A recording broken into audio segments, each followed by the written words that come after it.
Ning kolmandana püüame siis valguse teekonna põhjal teha järelduse selle kohta, kumb keskkondadest on optiliselt hõredam ja kumb optiliselt tihedam. Ehk me võiksime tegelikult sama asja või sama pildi kohta esitada ka küsimuse, et teeme kindlaks, kummas keskkonnas liigub valgus kiiremini ja kummas keskkonnas liigub valgus aeglasemalt. Ja ikka aitab meid siis neile küsimustele vastata see lause, mis meid selle teema juures ikka saatnud on, ehk siis optiliselt hõredamasse keskkonda jääv nurk on alati suurem ja siinkohal tasub siis veel kord üle rõhutada seda, et nii langemis- kui ka murdumisnurka tuleb mõõta ristsirgest. Ja need, kellel siis on olemas väljatrükk, saavad siis kasutada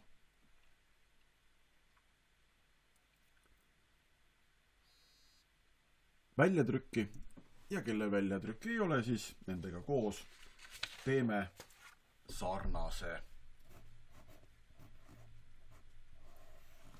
joonise.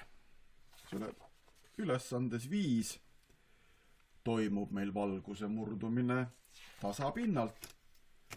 Nii et joonistame siis endale jälle ühe tasapinna lehekülje üsna keskel, et meil jääks mõlemale poole piisavalt ruumi.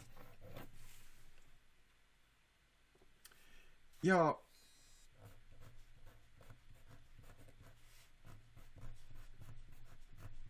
meil on siis esimene keskkond ja teine keskkond, ehk esimene keskkond on tavaliselt see, kust valgus tuleb, ja teine keskkond on see, kuhu valgus läheb. Ja et meie joonis oleks võimalikult sarnane siis selle trükitud joonisega, siis laseme esimesest keskkonnast tuleval valgusel langeda siis lahutuspinnale umbes 65-kraadise nurga all. Umbes. Ehk siis mõõdan siis pinna suhtes nurga 65 kraadi. Rõhutan, see nurk on mõõdetud pinna suhtes, tegemist ei ole langemisnurgaga. Ja teine nurk, mis siis jääb teisele poole eralduspinda, on umbes 30 kraadi selle pinna suhtes. Nii et kui see nurk oli umbes 65 kraadi, siis teine nurk on umbes 30 kraadi.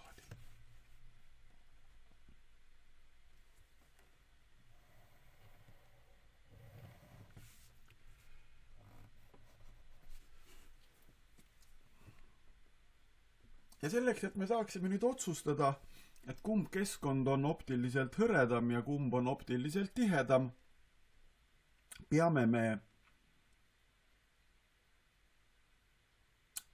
joonisele kandma langemis- ja murdumisnurga.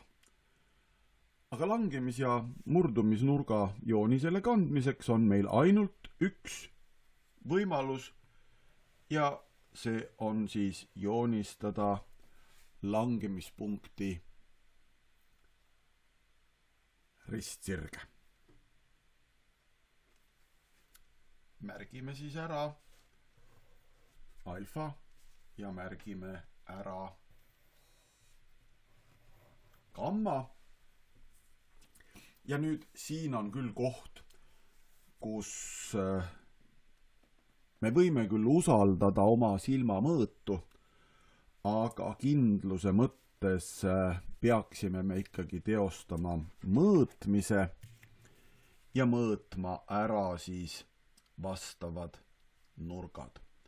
Eks ole, meil teiega võivad need nurgad tulla siis natukene erinevad, aga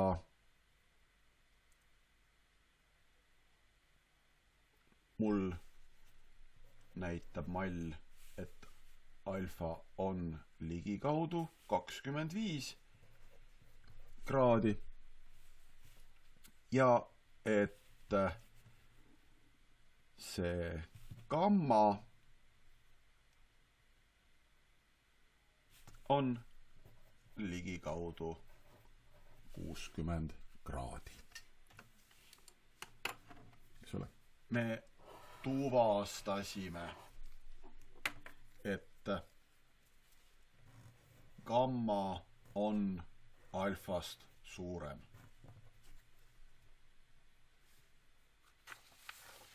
Ja selle järeldusega, et gamma on alfast suurem ja teadmisega, et hõredamas keskkonnas olev nurk on suurem, oleme me siis teiega saanud teada,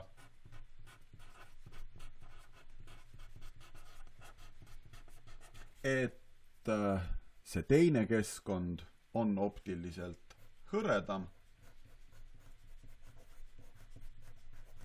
ja esimene keskkond on siis optiliselt tihedam. Ja me võime ka siis öelda seda,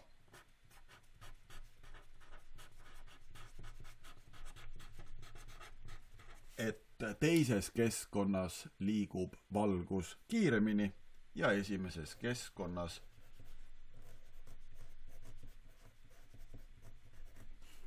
liigub valgus aeglasemalt. Ja kogu selle info me saime siis ainult tänu sellele, et me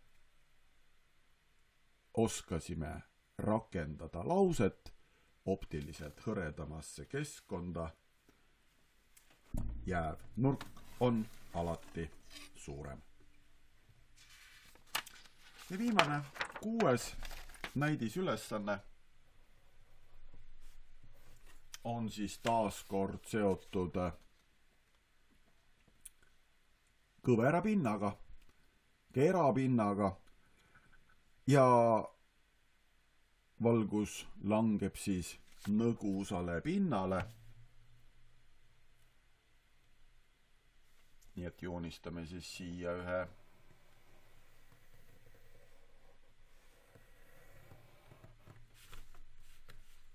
kerapinna, eks ole, valgus tuleb siit nõgusalt poolelt ja läheb siis läbi selle pinna ja üsna suvalise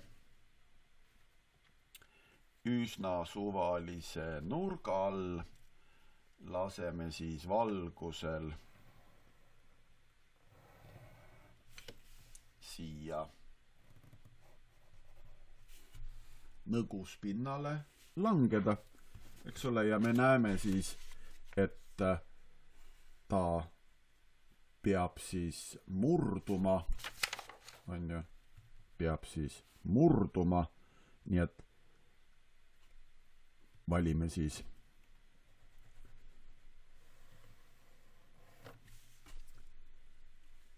murdunud valgusele ka uue suuna. Noh, eks ole, meie pilt ei ole küll päris täpne sellega, mis oleks olnud väljatrükil, aga no üsna sarnane. Ja nüüd on siis see koht, kus me peame siis rakendama murdumise seaduspärasust. Hõredamasse keskkonda jääv nurk peab olema suurem ja me peamegi siis kõigepealt need nurgad tuvastama. Ehk siis märgime langemispunkti, sätime joonlaua selliselt, nagu me hakkaksime joonistama raadiust, aga me ei piirdu raadiusega, vaid me pikendame seda raadiust mõlemale poole. Selle raadiuse lõpp-punkte.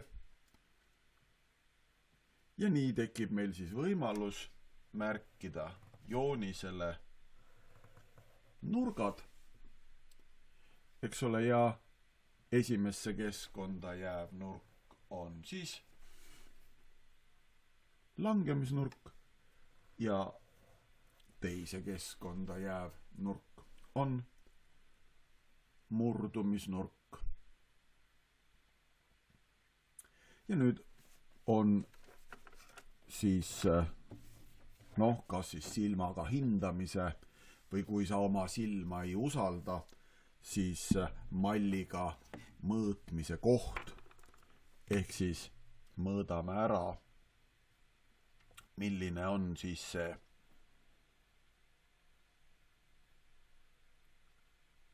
langemisnurk. Ja siin võivad meie nurgad üsna oluliselt erineda. Minul sellel joonisel siin on see langemisnurk umbes 27 kraadi, aga eks ole, kellel nüüd oli väljatrükk, siis eks ole, väljatrükil tõenäoliselt see nurk erineb 27 kraadist üsna oluliselt, et siin on see siis umbes 20 kraadi.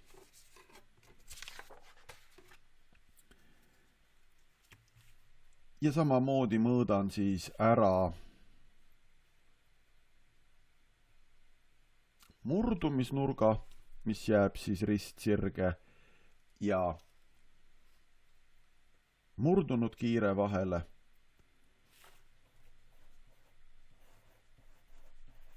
Selle minu joonisel tuleb ta 63 kraadi, aga sellel väljatrükil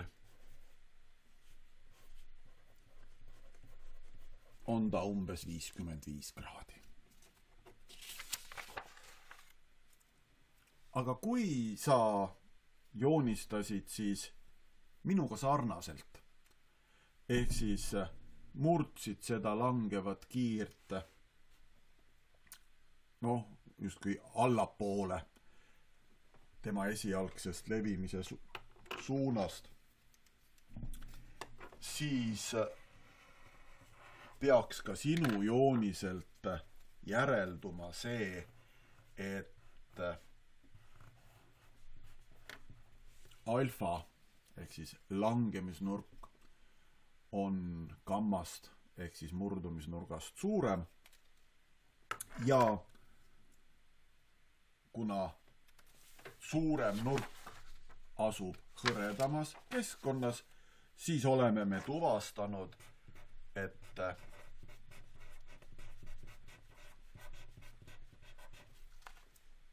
esimene keskkond on siis hõredam ja siin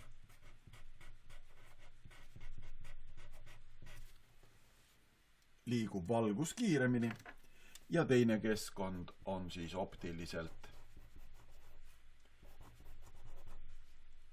tihedam ja seal on siis valgus aeglasem.